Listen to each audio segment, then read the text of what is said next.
Good morning, everyone. Today's mini lesson is going to be focused on showing our readers what's going on in our stories versus telling them. So, there are a couple ways that we can help show our readers what's going on in our story. The first thing that we're going to talk about today is adding sensory details. And the second thing that we've been learning about in our daily attendance questions is figurative language. Let's go ahead and look at sensory language. So basically, sensory language, which is also known as descriptive details, is a way to help your reader imagine using one of their five main senses. And if you don't remember what those were from elementary school, basically it's what you see, what you hear, what you taste, what you smell, and what you touch. So you want to have little sensory details that help your reader imagine using one of those five senses while they're reading. I've got a couple examples here from the stories that we read before we started our writing. This one comes from 11 by Sandra Cisneros. Only today I wish I didn't have only 11 years rattling inside me like pennies in a tin Band-Aid box.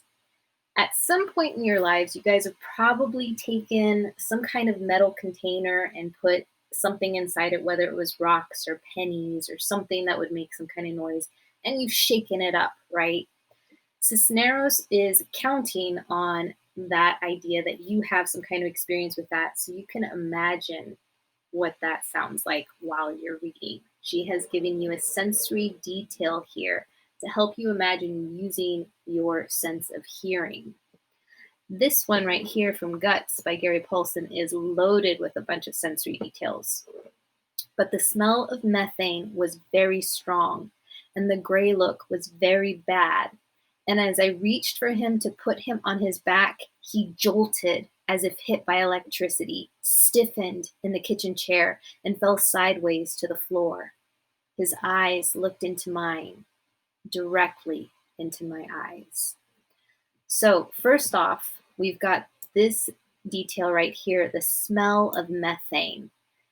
You guys have probably driven past like a cow farm before, and you could smell that awful smell of the fertilizer that the cows are producing, the manure, their poop, right?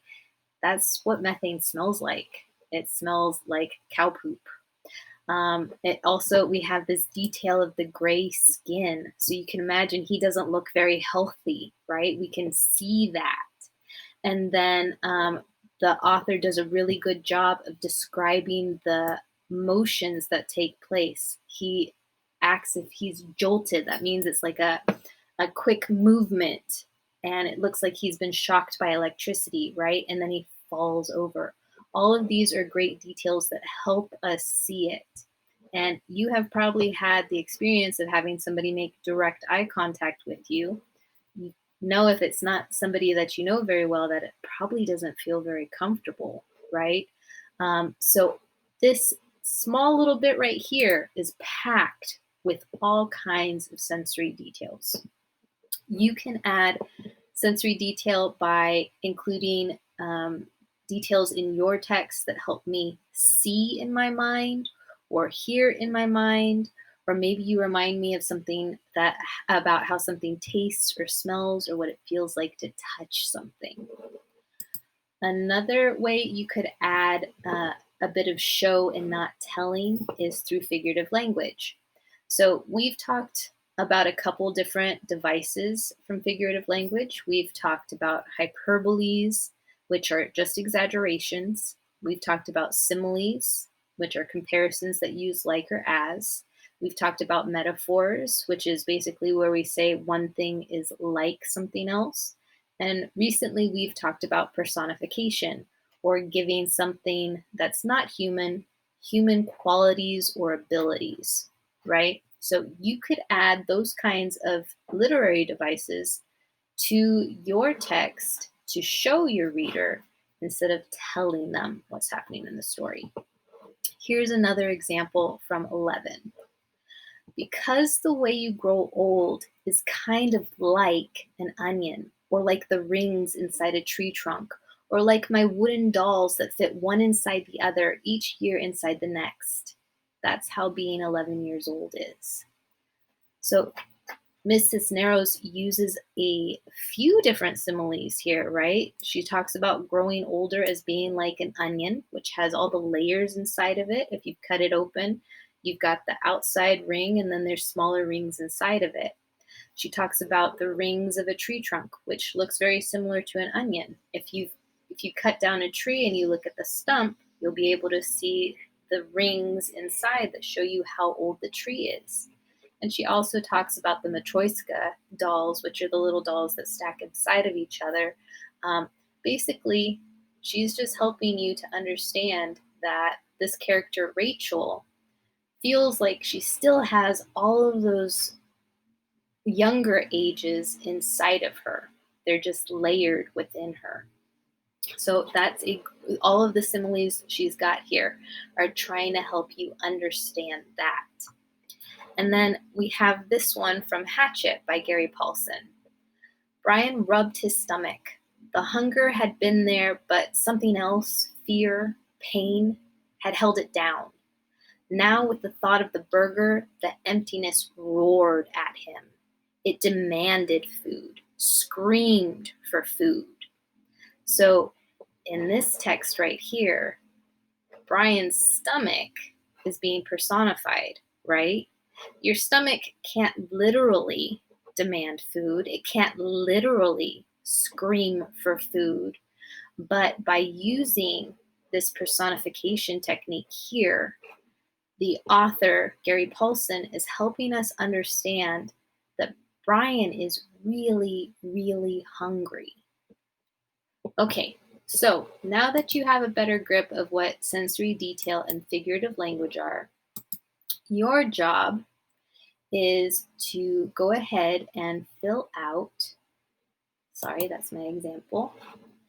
Your job is to go ahead and fill out this graphic organizer, if it ever loads, to help you develop some sensory detail or figurative language for your story.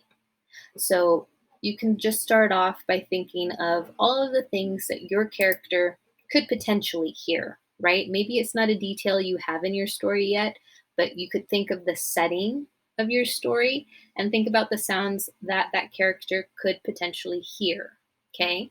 And then you would do the same thing for things that they could see, things that they could smell and or taste, because usually those two go together, or things that they could touch, or maybe some of the emotions that your characters feel. So, like I said, those details might not be in your story yet. Maybe you hadn't even thought about them. You're just going to think about your setting. You're going to think about the things that are happening with your character to help you fill out this graphic organizer. And then after you've got those kind of details here, you're going to go ahead and create a line of text for your story that includes a sensory detail or a piece of figurative language. So let me show you my example real quick. Basically what I did, like I told you guys, is I thought about what my setting was, what my character was going through, and then I answered the question here. So sounds that she could hear. Since she's going to be in a school, she might hear school bells ringing, kids getting to class, kids talking to each other. Things that she might see since she's out of school is lots of kids moving through the school, classroom with a bunch of faces looking at her, the lunchroom, etc. Smells or tastes that she might have at school, sweaty kids. You guys might not realize it, but a lot of you guys are a little smelly, you're sweaty. Lunch smells, food, whiteboard markers, and maybe even the smell of her new house. Textures or sensations that your character could feel. Kaylin gets sweaty palms when she is nervous, I decided, and sometimes her throat gets a little dry. And what emotions could your character feel? Nervousness, anxiety, relief, happiness. These are all emotions that Kaylin might feel in my story. So then what I did is I went through and I looked for which kind of show not tells I had in my text already, and I wanted to see if there was other stuff that I could add. So I didn't really do a very good job of adding any sound details. So I went through my text and I found a spot that I thought I could add this bit to. When the students had filed into the room, they were laughing and joking. So that sounds like these two pieces right here. But as soon as Mrs. Havisham asked for their attention, the students sat up and listened, tracking her with their eyes until they noticed Kaylin in the front of the room. And then their eyes were on her. So I've given some sound here as well as some visual sensory details. This one. The room was huge, a big open space with a still folded up tables lining its edges. That's another visual one, right? This is one I already had in my text. The house already smelled like autumn. And I had this one about how her stomach and her palms were feeling. Her stomach sloshed around like jello, and her palms were sweaty. And then to talk about how she felt when she was nervous, she woke up with butterflies swarming her stomach. So there are, most of mine are sensory details. By saying she's got the butterflies swarming in her stomach, that is more of a butterfly. So if you've got a similar detail in your story, that's a good one. And so you guys can see some more examples of sensory details in figurative language in my my copy of my story. I went ahead and I highlighted them in purple so that it was easy for you to find the examples in my text. So I highlighted sensory details in any figurative language that I had there.